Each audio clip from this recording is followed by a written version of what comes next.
"Do it my way or quit," the CEO shouted across the conference room as everyone watched a single father stand frozen beside a presentation screen. Marcus Reed had spent 3 months designing a plan that could save the company millions, but in less than 30 seconds, his CEO had turned his hard work into a public humiliation.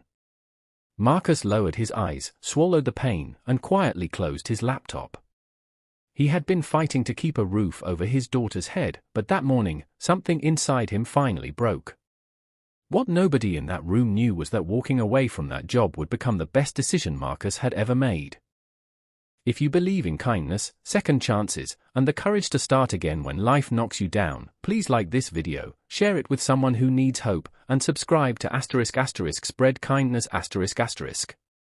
Your support helps us bring more emotional stories like this to you. Marcus was 38 years old and had learned to live with pressure. 5 years earlier, he had lost his wife unexpectedly, leaving him to raise his 8-year-old daughter, Lily, alone. Since then, every morning began before sunrise.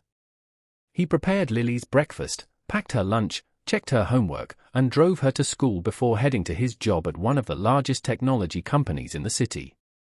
He never complained about being tired because Lily was the reason he kept moving. She was the little girl who still left drawings on the refrigerator and hugged him every night as if he were the strongest man in the world. Marcus desperately wanted to believe her. At work, however, things had become increasingly difficult. His CEO, Richard Cole, was known for demanding perfection and showing little patience for anyone who challenged his ideas.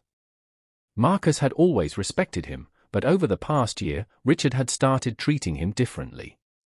Marcus suspected it was because he was often forced to leave exactly on time to pick up Lily, or because he refused to attend late-night meetings that had nothing to do with his actual responsibilities.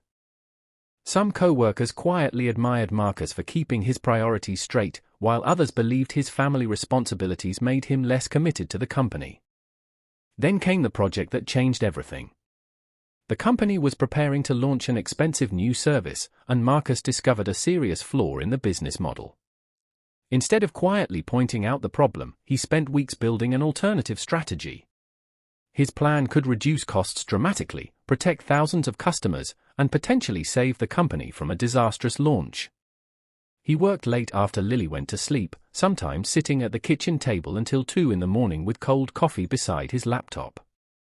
He knew the project mattered, but he also knew he was running out of energy.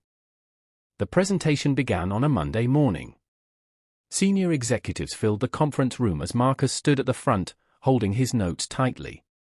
He explained the numbers, the risks, and his proposed solution.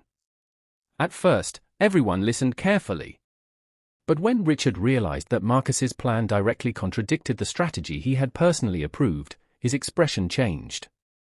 He interrupted Marcus several times and eventually demanded that he stop presenting.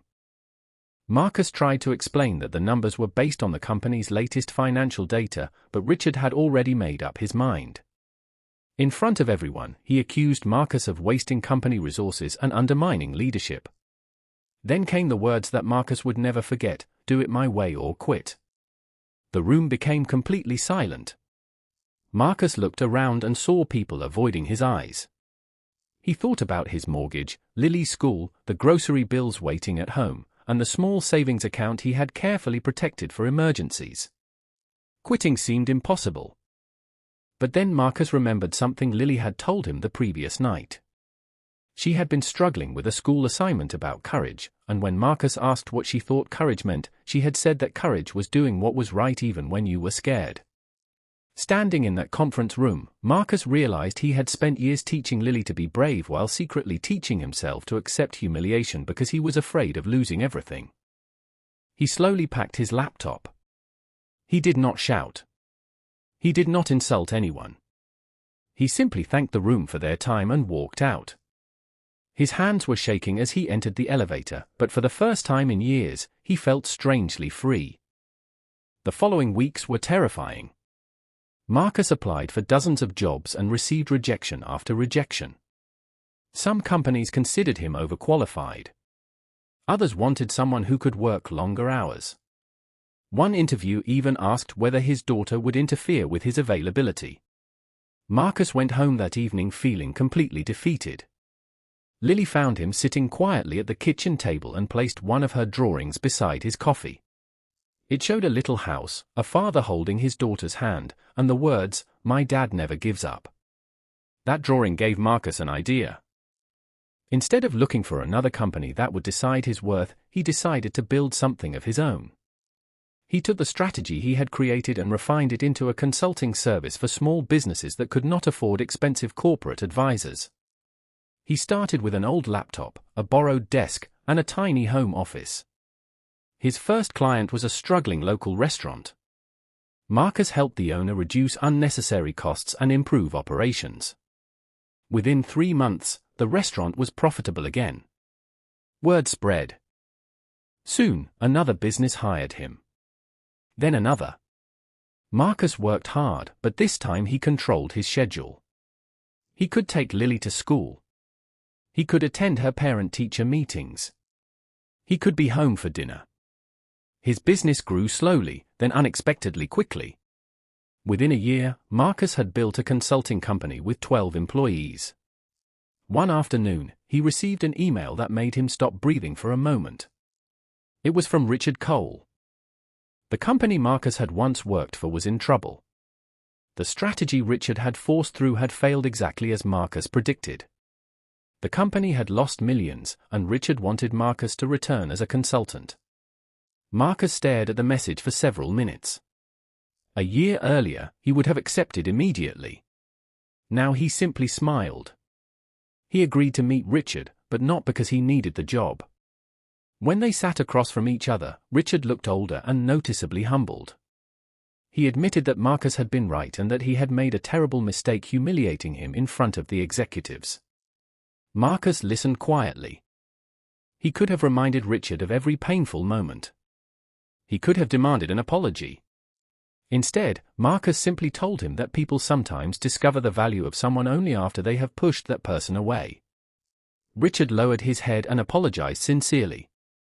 Marcus accepted the apology, but he did not return to the company. He had already built something better. Years later, Marcus would sometimes drive past that office building with Lily sitting beside him. She had grown into a confident teenager, and she still remembered the night her father had come home after quitting his job.